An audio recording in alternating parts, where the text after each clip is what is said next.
But the weather fronts are lined up to the Atlantic to the west of us, and these lows will deepen significantly as they arrive from Wednesday onwards.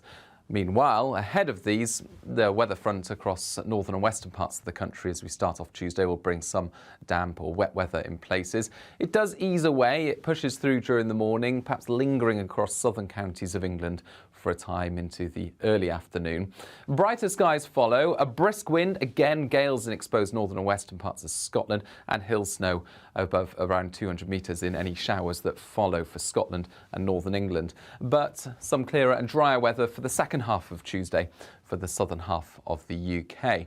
Then yet more rain arrives to the west on Tuesday night, some heavy rain at times, along with a brisk wind. This isn't the stormy weather. I think that's to come on Wednesday night and also on Friday. So stay tuned to the forecast this week because there could be some impacts from that.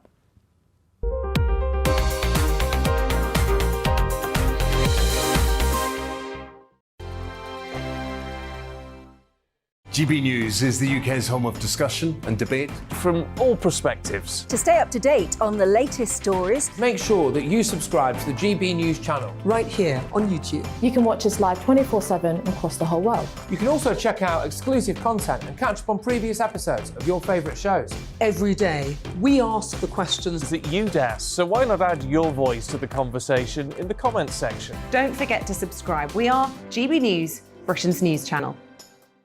Every night at 11 on GB News, we bring you the next day's stories the day before. It's basically like time travel. If it's a big story, we'll cover it, guaranteed. But we'll also have some fun along the way. Big opinions, big laughs. Sometimes big hair. This is Headliners, the paper review show that won't send you to sleep like the others will. 11 p.m, 7 nights a week. Join us.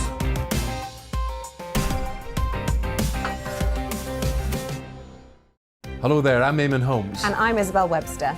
And we hope you can join us for Breakfast with Eamon. And Isabel. You make me laugh out loud, belly laugh. Is that important first thing in the morning? Yeah, absolutely. And there's me trying to be deadly serious. News is a serious business. Yeah, I have to rein you in sometimes. Well, it doesn't stop us laughing at it. It doesn't stop us having an opinion on what's going on. Yeah. And it certainly will not stop us reflecting what you think. Weekdays from 6 to 9:30 on GB News. I'm Dan Wootton. Join me Monday to Thursday from 9 to 11 for the feistiest and most fun news debate on TV, where free speech reigns. I'll bring you a sharp take on the day's biggest stories, bombshell newsmaker interviews, and A-list guests. And I guarantee you, no spin, no bias, no censorship, and no reason to go to bed. That's Dan Wootton Tonight, Monday to Thursdays from 9 on GB News.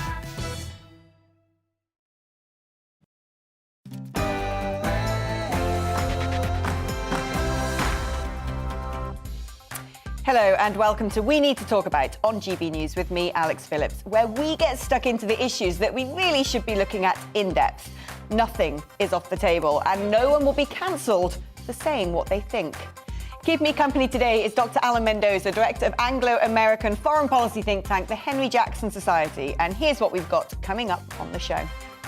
Putin could strike at any moment. Intelligence reports suggest invasion of Ukraine could take place as soon as Wednesday. Meanwhile, German Chancellor Olaf Scholz is the latest leader to speak to Moscow and Kiev this week.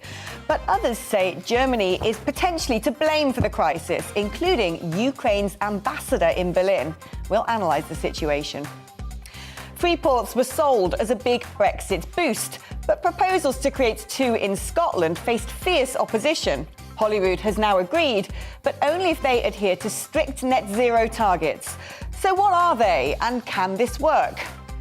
And fracking, a dirty word to environmental campaigners, but to its proponents, a way to unlock the UK from the energy crisis, push back against Putin, and line the national coffers. What's not to like?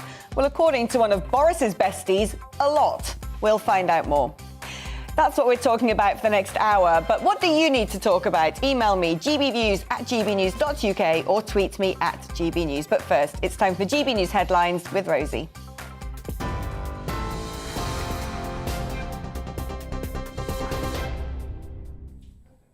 Good afternoon. It is 2 minutes past 2. I'm Rosie Wright, here to keep you up to date on GB News. The Foreign Secretary Liz Truss will lead a Cobra meeting this afternoon to discuss the response to the crisis in Ukraine. It follows the Prime Minister saying the situation is very dangerous and has urged the Russian President to step back from the edge of a precipice. Boris Johnson will chair a Cobra meeting tomorrow to discuss the UK's response. Speaking in Fife earlier, he said he'd be doing everything he can to help the diplomatic process and that there was still time for Vladimir Putin to step back. We realise that this is a very, very dangerous, difficult situation. We are on the edge of a precipice, but there is still time for President Putin to step back. And what we're urging is for everybody to engage in dialogue, for a conversation to take place, and for the Russians to avoid what I think everybody, certainly everybody in the UK, can see would be a disastrous mistake, disastrous for Russia. The Duchess of Cornwall is self-isolating, having tested positive for coronavirus. Clarence House made the announcement this afternoon. It's the first time Camilla has had the infection, catching it just days after the Prince of Wales tested positive for the second time last week. A spokesperson's confirmed Her Royal Highness is triple jabbed. A police manhunt is underway to try to find a convicted sex offender who absconded from an open prison in Lincolnshire over the weekend. Police say Paul Robson, who's currently serving a life sentence for attempted rape and indecent assault, presents a danger to women and young children. The 56-year-old was reported missing at around 7 o'clock yesterday morning.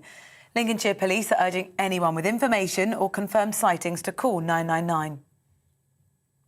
At least 7 people, including 2 children, have been killed in an explosion in the southwest of France. The country's Interior Minister, Gérald Darmanin, has visited the site in the Pyrenees region and thanked emergency services on Twitter for their rapid action. He's called the incident a tragedy. An investigation is currently underway. The Labour Party leader, Sir Keir Starmer, confirmed he received death threats after the Prime Minister claimed he failed to prosecute the paedophile Jimmy Savile. Speaking to BBC Radio Newcastle, Sir Keir said that Boris Johnson's comments were wrong and that they fed into a right-wing conspiracy theory. The Met Police has launched an investigation into online threats against Sir Keir following Mr Johnson's comments in the House of Commons. Downing Street say the Prime Minister condemns the death threats.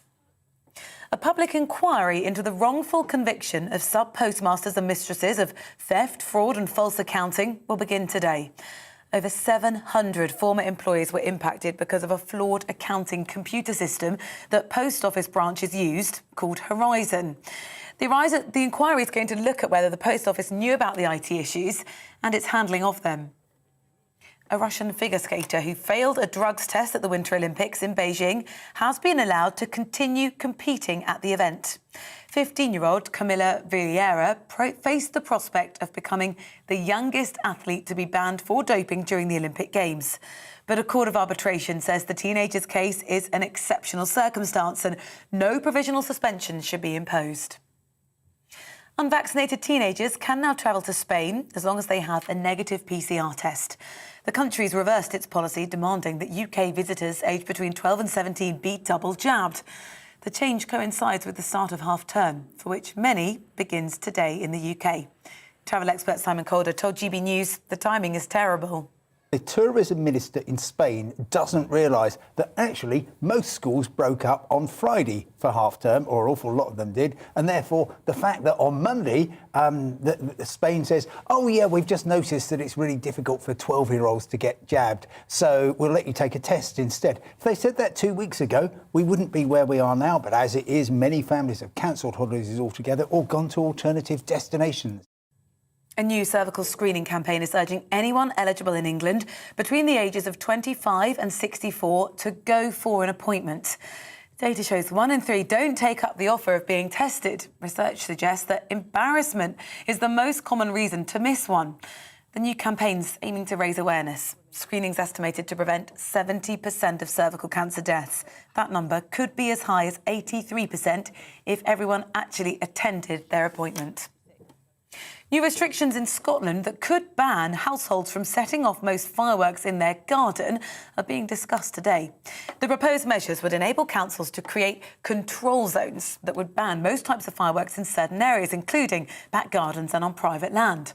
A Scottish Parliament committee is considering the change, which could also include limiting the sale of fireworks to just 37 days a year, with a focus on dates surrounding major events like Bonfire Night, Hogmanay and Diwali. You're now up to date here on GB News. I'll bring you more as it happens. Now, let's head back to Alex for We Need to Talk About.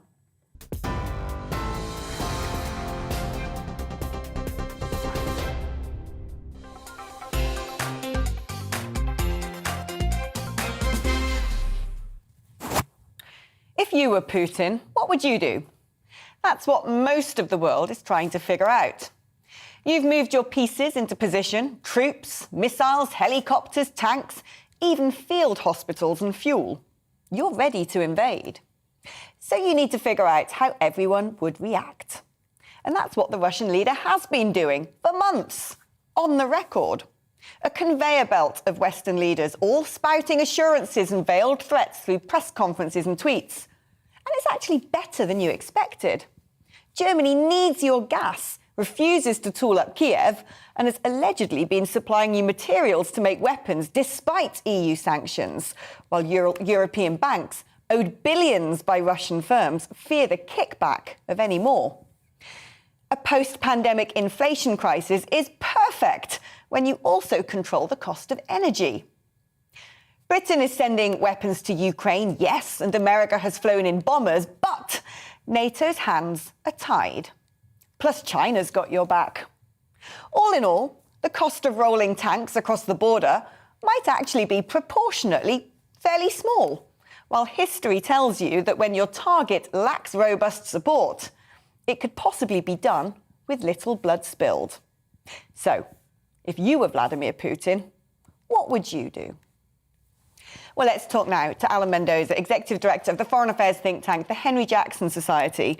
Do you think the Americans are right on this, that they could invade as early as Ukraine? Or are we still in the situation where we're thinking Putin's weighing up his options, this could just be power projection? Well, look, the Americans clearly have got a very important intelligence source that's told them that there's a plan to invade on Wednesday. They wouldn't be revealing such a thing unless they'd come across it in some way, shape or form. Now, as always, that's a plan. It doesn't mean that Putin will go through with that plan. Clearly, at some point, an invasion has been discussed, a plan has been made, that plan said Wednesday, and that, at some point could have been acted. Now, whether it is enacted is another matter. And the fact the Americans have released this is designed, of course, deliberately to put Putin on the back foot. It's designed to say to him, look, we know one of your options is to invade, and one of your options is to invade on Wednesday. We're going to put it out there that you're going to invade on Wednesday to see what you say in response to that. So I think it's a tactic to actually push it back to Putin and say, you're the guy who's now got to play catch up on this.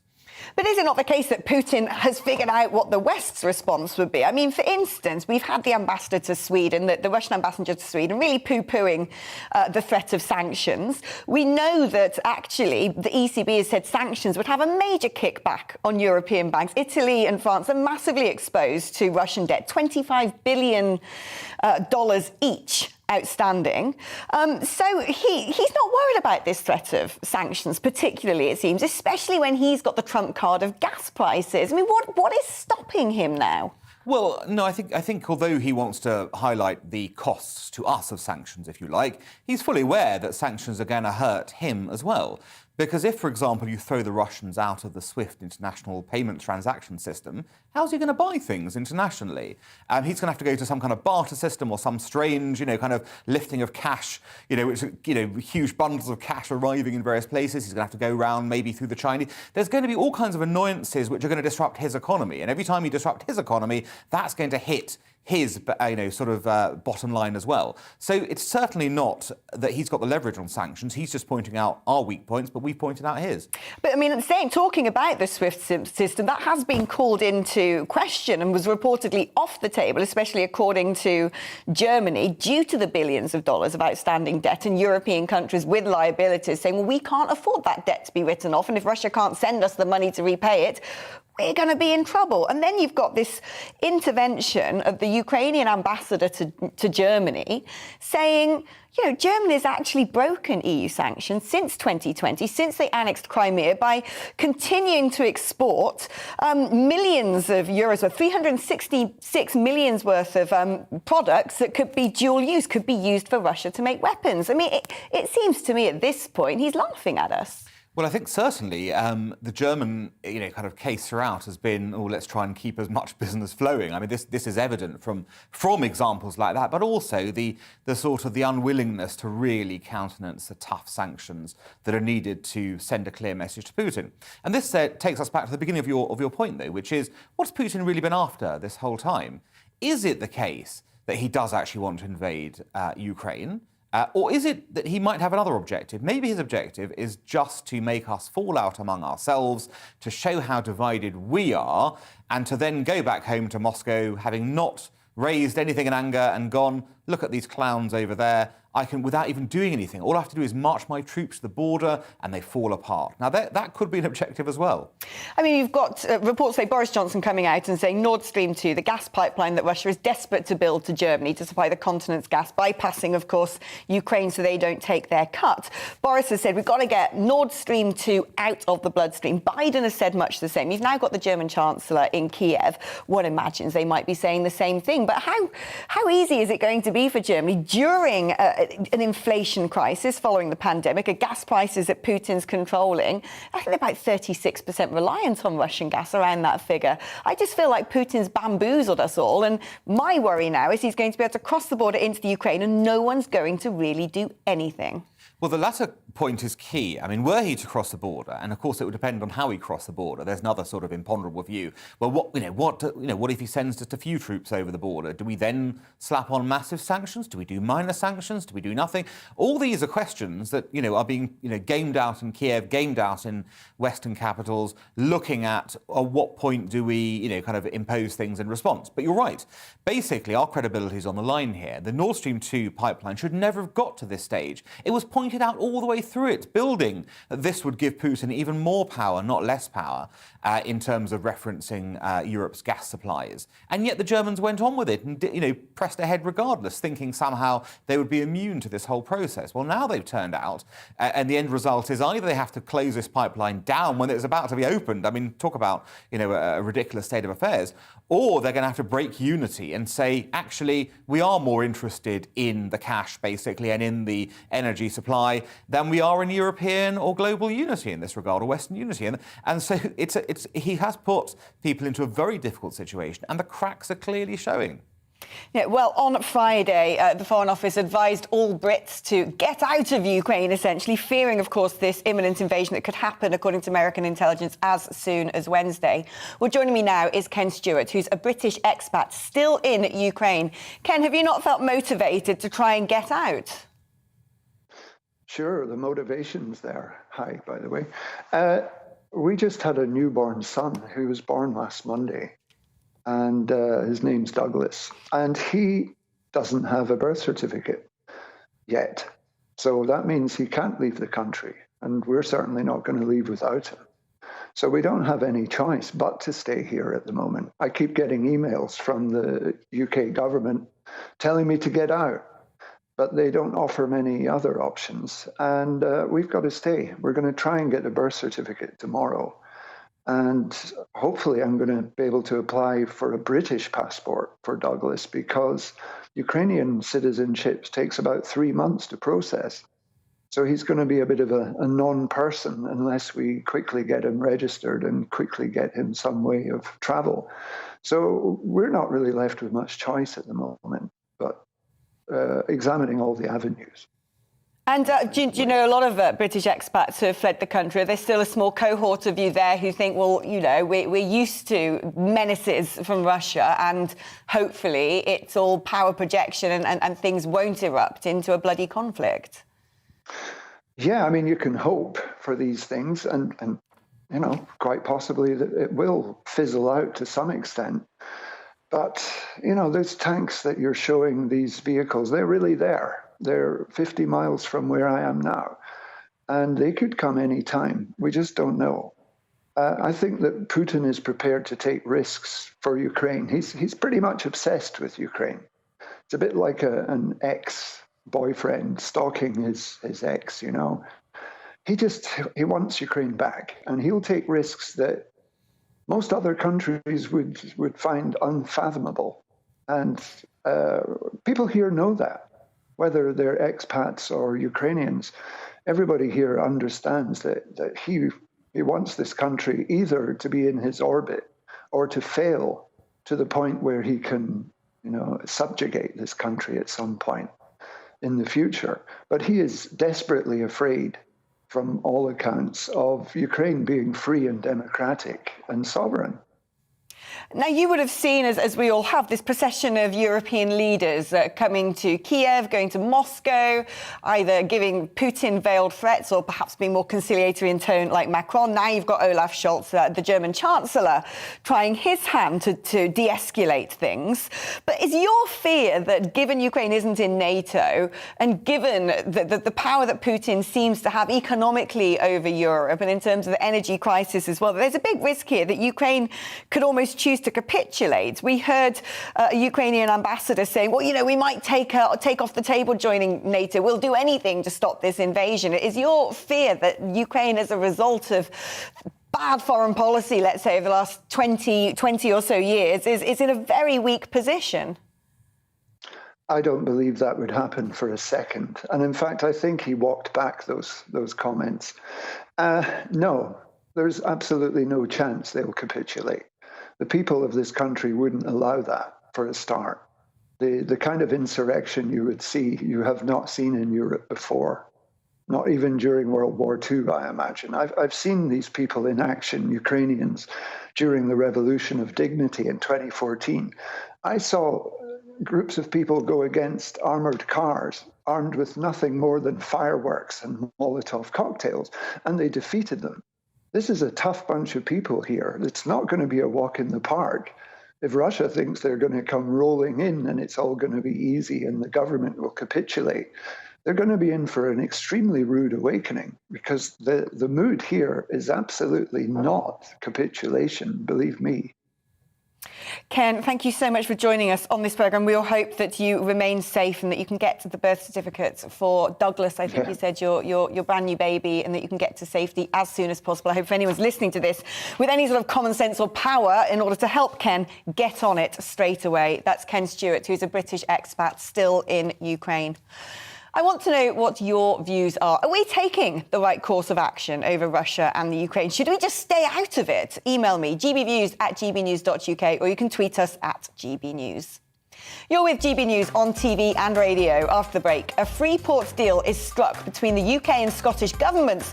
Is it time to celebrate a big Brexit win? First, let's get a check on the weather forecast. Hi there, I'm Aidan McGivern. Some seriously stormy weather on the way for later this week, but for the rest of Monday at least, cloudy and breezy, rain or showers turning a little drier later for a time before more rain arrives overnight. The focus for the wet weather, I think, at first this afternoon across northern England into the Midlands, East Anglia as well. The rain eventually easing away to the east.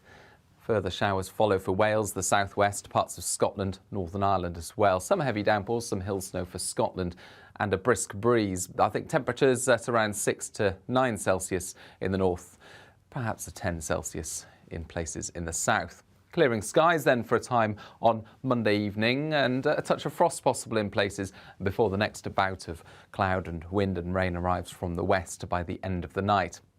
That rain heavy across western parts and falling as snow over the hills of northern England as well as parts of Scotland.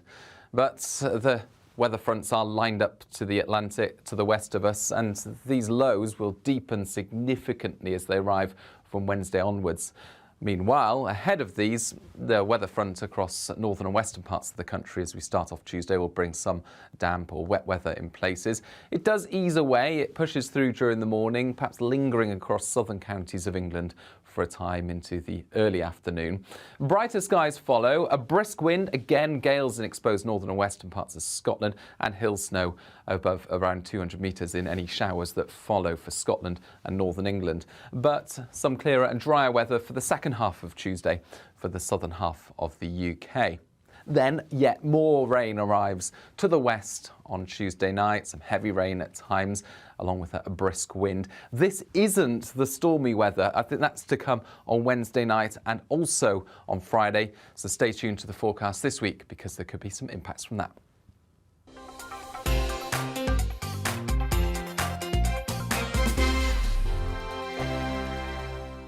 GB News is the UK's home of discussion and debate from all perspectives. To stay up to date on the latest stories, make sure that you subscribe to the GB News channel right here on YouTube. You can watch us live 24/7 across the whole world. You can also check out exclusive content and catch up on previous episodes of your favourite shows.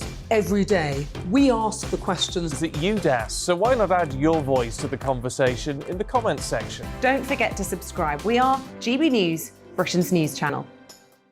Every night at 11 on GB News, we bring you the next day's stories the day before. It's basically like time travel.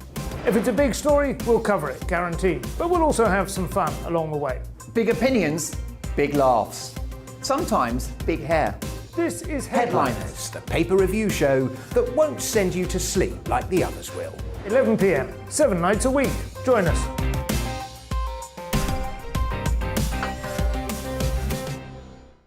Hello there, I'm Eamon Holmes. And I'm Isabel Webster.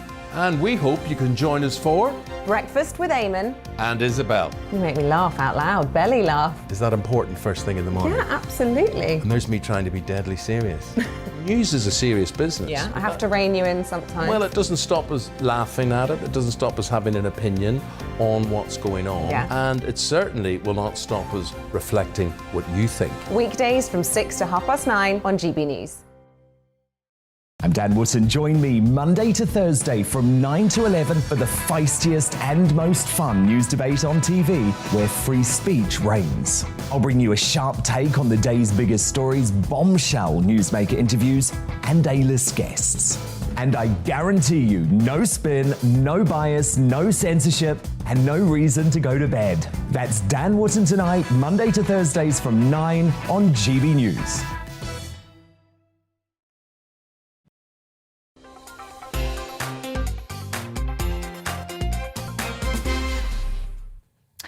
They were billed as a big Brexit benefit.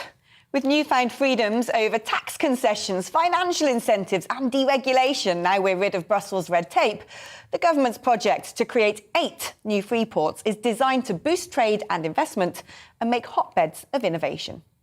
According to Rishi Sunak, free ports could bring 86,000 jobs, with trade bolstered by £12 billion a year. So why did the Scottish Government initially seem to oppose the plans? Surely not because of their Brexity goodness. Well, finally, Holyrood has conceded, but on the proviso that the 2 Scottish free ports are swaddled in a host of net zero rules. But for SNP's coalition partners, the Scottish Greens, are still rallying against the idea, calling them a corporate giveaway. Scottish socialism on steroids? Or a Brexit dividend that's been hugely overstated. The UK government has also said that it hopes to establish at least 1 free port in each of Wales, Scotland and Northern Ireland. It has not, however, announced the location of any of these. As Freeports policy involves devolved matters, the UK government will need to work in partnership with the devolved administrations. Well, let's talk to Victoria Hewson, Head of Regulatory Affairs at the Institute of Economic Ideas. Victoria, let's just go back to the very basics. What are free ports and how can they benefit us? Yeah, so free ports, also sometimes known as free zones, are sort of a geographical area where certain facilitations are put in place. Traditionally, that's facilitations to do with trading goods, so making it easier to import goods without having to pay the tariffs, and then you might process them, manufacture them into something else, and then export them again without having to have undergone all of the sort of compliance red tape associated with that. So traditionally, it was very much associated with goods and manufacturing. More recent free ports have developed in things like financial services. For example, Dubai has a very successful financial services zone. And actually, it's more and more to do not so much with just tariffs and pure trade measures, but general regulatory freedoms and other things like planning and all of these other things that just generally are seen to make it easier to set up a business and grow a business in that zone. Now, what Scotland's proposal is that instead of having UK free ports, they have their own green free ports that have pretty, one would imagine, cumbersome restrictions when it comes to net zero targets. Given that free ports have traditionally been used to help bolster manufacturing, how can that work alongside stringent ecological incentives? Well, I think, the way this process has been handled with all of this wrangling between the British government in Westminster and the Scottish government, the British government wanted to do free ports, the Scottish government wanted to do green ports, so they spend a year arguing about it and come up with green free ports. I think this already signals that we are getting bogged down here in over-engineering the process and making it less about freedom to invest in businesses and more about more political concerns, and in particular a way of steering subsidies towards the net zero industry, which it's not often I find myself in agreement with the Scottish Greens, but I do have some sympathy for their point of view here, where they said, this is more about tax breaks and public money going to large corporates, and not much evidence of creating economic prosperity. Now, we might have different routes to coming to that position, but as I say, I do have some sympathy with their take on that. Victoria Hewson, Head of Regulatory Affairs at the IEA, thank you so much for breaking that down for us. Well, let's talk now to Scotsman columnist Brian Monteith, who's a former member of the Scottish and European Parliaments. Brian, fantastic to have you on board. Now, why was there such a heave-ho and tug-of-war over these free ports? You'd have think Scotland would say, this is great, this is going to be superb for the Scottish economy. Well, Alex, that's not actually how politics is done in Scotland. The importance of the economy, people's jobs, don't come first. What comes first for the devolved Scottish government is its journey towards secession, to leave the UK. That is the #1 priority. So they would look at it, and did look at it, in the context of what free ports would do for them, not whether it'd create jobs or attract investment. And the result was that in the run-up to the May elections last year, they wanted to use them as a political tool to show that they were against Brexit, and to show to their Green colleagues, who at that point they weren't in coalition with, that they had some green credentials, that they did not want to have these free ports. So quite simply, they stood out against them as some free market, give jobs to people, give tax cuts to employers. That's anathema to the nationalists and their Holy Grail. I mean, in terms of, you had Victoria Hewson there from the IEA saying that she has some sympathy with the idea of using net zero targets and binding that together with the concept of free ports. Do you think, however, that might have an unwanted side effect of watering down what free ports are supposed to do, which is essentially free businesses and the sort of red tape that surely net carbon neutral policies will add on? Well, actually, irrespective of what one thinks of net zero targets and thinks of what governments can do to incentivise people to meet them, the truth of this is the free ports that will happen in Scotland will be, to all intents and purposes, exactly the same as the free ports in England. This is actually a huge political climb down by the SNP. This is why the Greens are hopping mad about it. They won't be able to stop it. But effectively, the SNP have decided, well, we've got past that election. We've now got a coalition government, but we're making the decisions on the finance and the economy. And we need to attract investment because Scotland has a real problem. And that problem is it's not actually delivering enough tax revenues. It needs to create more jobs. It needs to get more people paying tax. Otherwise, there will be a huge black hole in their budget. So going ahead with free ports, green, purple, pink or orange spots, doesn't matter anymore. It's about getting them in and getting the investment. And that's what will happen. Brian, thank you ever so much. Lovely seeing you again. He was my old boss in the European Parliament, essentially. Brian Monteith there, who always has many wise words to say. You're with GB News on TV and DAB radio. Coming up, Environment Minister Zach Goldsmith has said a ban on fracking should stay in place because the UK is not Utah. Do you agree? Now it's time for a check on the news headlines.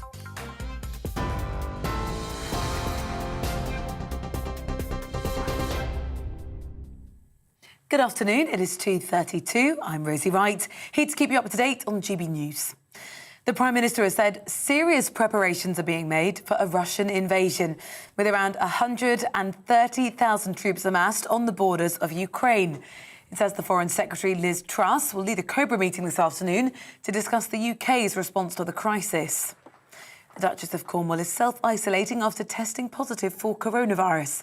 Clarence House made the announcement this afternoon. It's the first time Camilla has had the infection, catching it just days after the Prince of Wales tested positive for the second time last week. A spokesperson has confirmed Her Royal Highness is triple jabbed. At least 7 people, including 2 children, have been killed in an explosion in southwest France. The country's Interior Minister, Gérald Darmanin, has visited the site in the Pyrenees region and thanked services on Twitter for their rapid action. He's called the incident a tragedy. An investigation is currently underway. A Russian figure skater who failed a drugs test at the Winter Olympics in Beijing can continue to compete at the event. 15-year-old Camilla Valiavier would have been the youngest athlete to be banned for doping during the Olympic Games.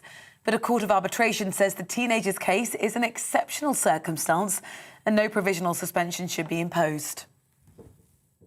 Unvaccinated teenagers can now travel to Spain as long as they've had a negative PCR test result. The country's reversed its policy that previously asked UK visitors aged between 12 and 17 to be double jabbed. The change coincides with the start of half-term, which for many of us in the UK begins today. You're up to date now on GB News, but on your TV, online and DAB Plus radio. Shortly, we'll be back to Alex for We Need to Talk About.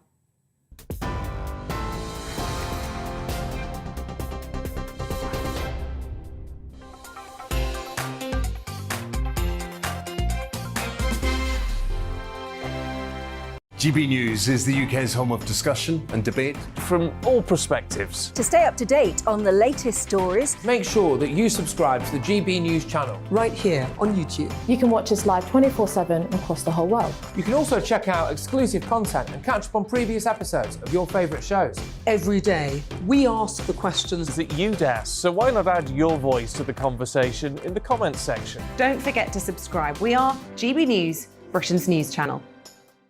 Every night at 11 on GB News, we bring you the next day's stories the day before. It's basically like time travel. If it's a big story, we'll cover it, guaranteed. But we'll also have some fun along the way. Big opinions, big laughs. Sometimes big hair. This is Headliners, the paper review show that won't send you to sleep like the others will. 11 p.m, 7 nights a week. Join us.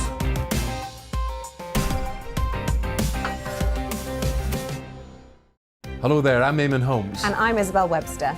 And we hope you can join us for Breakfast with Eamon and Isabel. You make me laugh out loud, belly laugh. Is that important first thing in the morning? Yeah, absolutely. And there's me trying to be deadly serious. News is a serious business. Yeah, I have to rein you in sometimes. Well, it doesn't stop us laughing at it. It doesn't stop us having an opinion on what's going on. Yeah. And it certainly will not stop us reflecting what you think. Weekdays from 6 to 9:30 on GB News. I'm Dan Wootton. Join me Monday to Thursday from 9 to 11 for the feistiest and most fun news debate on TV, where free speech reigns. I'll bring you a sharp take on the day's biggest stories, bombshell newsmaker interviews, and A-list guests. And I guarantee you, no spin, no bias, no censorship, and no reason to go to bed. That's Dan Wootton tonight, Monday to Thursdays from 9 on GB News.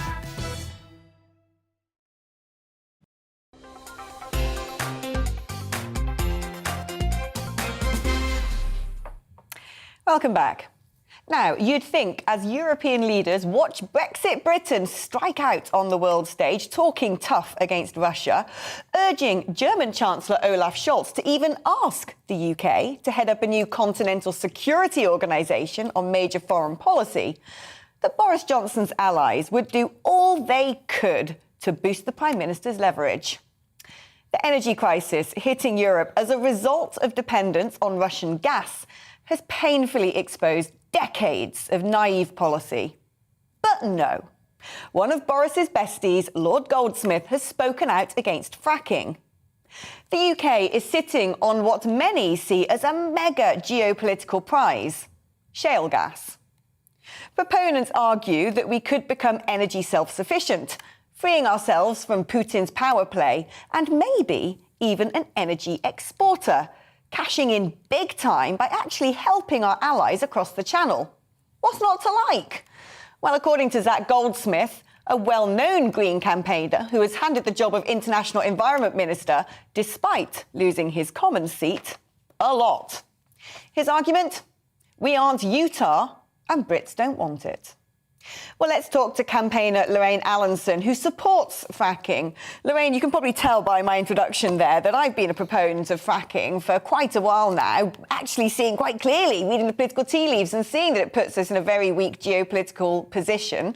But what would be the benefits? I mean, there is a risk here that we'd release a lot of methane into the atmosphere, which is said to be a worse greenhouse gas than carbon. How quickly could we be able to access shale gas supplies and actually really make a difference, or is it too late? I don't think it's too late at all, because we actually need to get going with this. It does take several years to get, they've got to drill and appraise the wells and then get them into a production. But I mean, we're sitting on a vast reserve of gas here. And even the Climate Change Committee says that we will need gas well beyond 2050. So we need to be cracking on with this, because there is actually probably 4 or 5 decades that we'll be using gas. You know, and we sat on a gold mine, and this would really help rejuvenate the northern economy. You know, and Zach Goldsmith said about it being that it would industrialise the countryside. Well, actually, and he quoted that there would be 6,000 wells. He's very disingenuous with that, because that was from a green NGO-funded paper, research paper. But actually, the industry itself has said that because you can drill multiple wells on one well pad that would be probably just about 5 acres, you can then use probably only around 100 well pads across the whole country.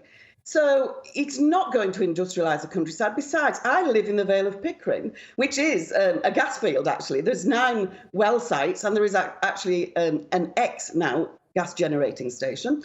They've taken the gas turbine out at the moment.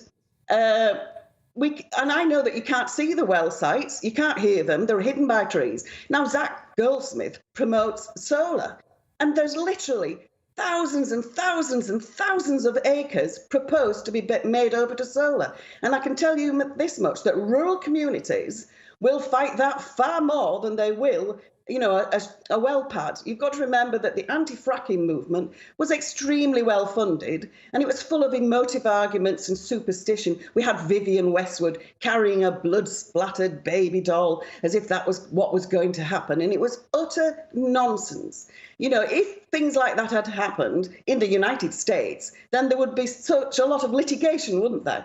But we need to get on with this.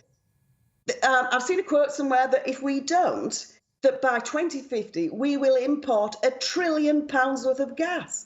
You know, and that's money that could be invested in our country, creating jobs, paying tax to our government. Instead, we're just exporting all those pounds down the pipelines and just getting gas back, and not all the other benefits that we should be getting.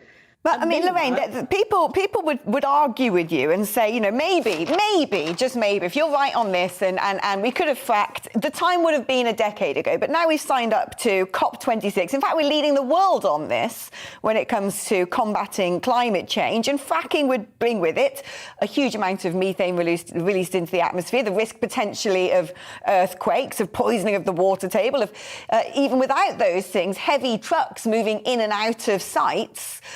Surely we should be looking to diversify our energy pool and go down more sustainable routes. Over time you will, but it'll take a long time.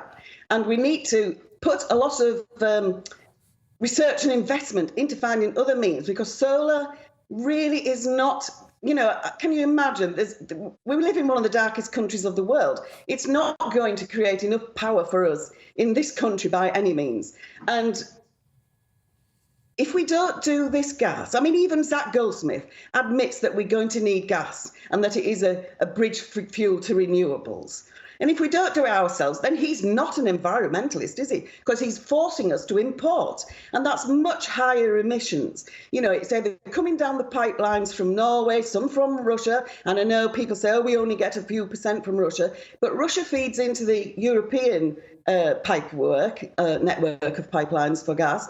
And they gradually feed through to us. You know, we need to be providing our own gas if we have any sense.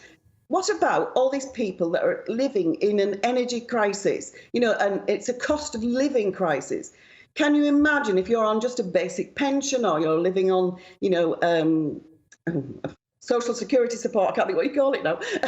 But, you know, if you're just on the red line anyway, just think what you're feeling like now. Well, it's going to be April when your bills. My own energy bill for my business has doubled. You know, Lorraine, I think we're all going to be in that position soon, aren't we, when the energy price cap is lifted in April. Lorraine Allenson, a pro-fracking campaigner, thank you very much. Well, let's go back to Alan Mendoza on this issue. I mean, what is the answer? Should we not be leading the world on climate change, or is what's more important right now to be, you know, calling Putin's bluff and saying, well, we've got our own gas? Well, I've always thought that, you know, energy security and the green revolution have to go hand in hand, basically. You can't have one without the other, in the sense of there's no point in trying to save the planet only to give it to Mr. Putin to run, essentially. The reality is that we have to be energy self-sufficient. What we are seeing in the 21st century from a security perspective is that unless you have security of supply for your own national resources, it can be disrupted very, very easily. And that can apply in all sorts of key factors for your national economy when it comes to safety and security of your people. Now, clearly, our energy needs are very important. We want to move, of course we do, towards a renewable solution, but it's going to clearly take some time to get there. In the meantime, we can't wait 20 years for that to kick in and go, oh, it'll be all right, we can trust, you know, any old dictator who can flog us gas and oil, that'll be our solution until then. That's not really an effective solution in this volatile world that we live in.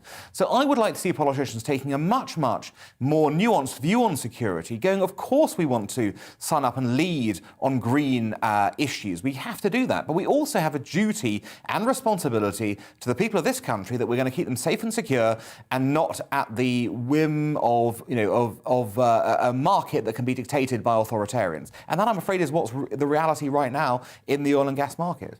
The one thing that Zach Goldsmith pointed out is most Brits don't support fracking. I think recent polling put it on around 18% would be happy for us to frack, which leaves a gargantuan 82% who really don't want this to happen. Is that, do you think, a result of very sophisticated anti-fracking campaigning, a bit like Lorraine Allenson was saying, that the anti-fracking movement got far more support than perhaps other movements of a similar bent? And is it, I mean, would there be a potential here there was even foreign interference in those movements? Well, that's all possible. I think it does come down to how you frame the question and what the alternative question is. It's rather like asking Britons, are you happy to pay double your gas, you know, your gas and electricity prices from April? Now, I bet your total will be under 10% of people who will say, yeah, I'm really happy to do that. The point is, you've got to ask a question which also is an informed question where people can think about something and look at the alternatives. So if it is fracking will lead to X, Y, and Z, and it's still 18%, well, OK, that's one thing. But if it is you've given the entire picture to people, they've understood the complexity of the situation and gone, actually, we are prepared to go for fracking because we understand its place within our energy component and within our sort of, you know, energy, total energy supply, that's a different story entirely. And I wager that if you were to explain fully the case for fracking, then you would get a very different result. But that comes down to leadership, doesn't it? It requires politicians to be leaders and to shape public opinion with the arguments that are going to get people on side, rather than allowing that to be the case of either pro or anti-fracking cases. You know, I don't have a dog in this fight at all when it comes to this. What I'm interested in is a best result for the British people when it comes to a security perspective. And I think if politicians were to take a similar track, I think we might have a different result in polls like that. Alan, thank you. Pretty unhelpful intervention from Zach Goldsmith over the weekend, you'd think, given everything going on in Russia. Well, let's go back to that, our top story, and the imminent threat of a Russian invasion of Ukraine. And here are some of your views. Alex says, not me, I didn't write into my own programme, Vladimir Putin is playing games with the West. I think he despises Biden and laughs at the EU. I think he despises most people and laughs at even more. Robert says perhaps NATO should move troops into Ukraine to stop Russia invading. Glyn says Putin is a master tactician. He's watching every Western leader running around like headless chickens. He's not going to do anything. He just loves to see our leaders looking like fools. Let's hope you're right. Adrian says, sorry, but if conflict starts in Ukraine, it's not our war this time. I don't think we should get involved. Tony says, I think Germany are in big trouble. Nearly all of their gas and oil is supplied by Russia. If Putin suspends supplies of Germany is doomed. Nord Stream 1 has operated for years but could be halted, and Nord Stream 2 is completed but not operational yet. It's not looking good for Germany. Well, let's go back to Alan Mendoza, Executive Director of the Foreign Affairs think tank, the Henry Jackson Society. It really isn't looking good for Germany, is it? I mean, how important, how critical do you think Germany's intervention this week? They've kind of been the last ones to roll up into Kiev and Moscow to throw in their two-bit. How critical do you think what Germany says is going to be? Well, I think it's going to be important for Ukraine, for Russia to hear that, but also for the rest of the Western allies to hear what Germany's really got to say on the subject. I was struck, by the way, over the weekend that Mr. Macron appears to have, revised his views of Putin after their lovely meeting last week, and he appears to have realised that Putin is not interested in talk for the relative achieving results, but simply to drag this out and cause more problems. It'll be useful if the Germans were to come to a similar conclusion, having spoken to both the Ukrainians and the Russians, and believe that actually, Putin is playing games and they should call him out for that. I think you're right, they're the last country standing, if you like, holding Europe back on this from a united position. It's rather ironic they should be this country to do that. But nonetheless, with everyone else slowly getting on board, I think it's time the Germans, woke up and smelt the coffee and realised Putin is not their ally, and actually he is the one who is causing all the problems. I mean, one of the viewers emailed in to say, well, I think, NATO should put troops on the ground in Ukraine. Is that possible? Would that be a dreadful idea? Well, I do think it would be a good idea at this moment in time, because it would give Putin the opportunity to say, I told you, they're the provocateurs. They're the ones who've entered Ukraine in that regard. Now, leave aside it would be a democratically elected Ukrainian government who invited us. So it would be a fine deployment. But I think that would raise the ante. I do think, though, there's a case potentially for a defensive deployment of Western troops should Russia cross a border, and should we then be asked by the democratic government of Ukraine to create a defensive line somewhere in the country, along the lines of what happened in 45, for example, when the Russians were heading one way, the Western allies were heading another way to draw the border up in Berlin. I'm not suggesting we want to see a divided Ukraine at all, but I'm saying that were Ukraine to be attacked by Russia, in my view, we couldn't sit back and do nothing were the Ukrainian government to ask us to help them defensively. Again, I stress defensively. The idea would not be to engage Russian troops. The idea would be to protect as much of free Ukraine as possible. Alan, thank you. Well, if you hadn't noticed, it's Valentine's Day, which can be a pretty grim calendar date for unhappy singletons who may well be reaching for a dating app to dispel their loneliness as couples pack restaurants and empty florists. But the surge in sadness during lockdown has been rich pickings for romance fraudsters who have stolen £100 million last year alone from duped Brits. Not only is it crushing to learn your crush was a con artist, but for many, a deeply shameful experience, despite it being far more common than you think. In fact, almost 9,000 cases were reported to the National Fraud Intelligence Bureau between November 2020 and October 2021, up from just under 7,000 the year before. Some were just opportunists, but others, teams of scammers setting up phony websites and staging fake video calls to deceive their victims. Well, joining me now is the psychotherapist Lucy Beresford. Lucy, people sort of think, well, how on earth would you end up in this situation where you start speaking to someone on a dating app and next time you're wiring them £10,000 or something?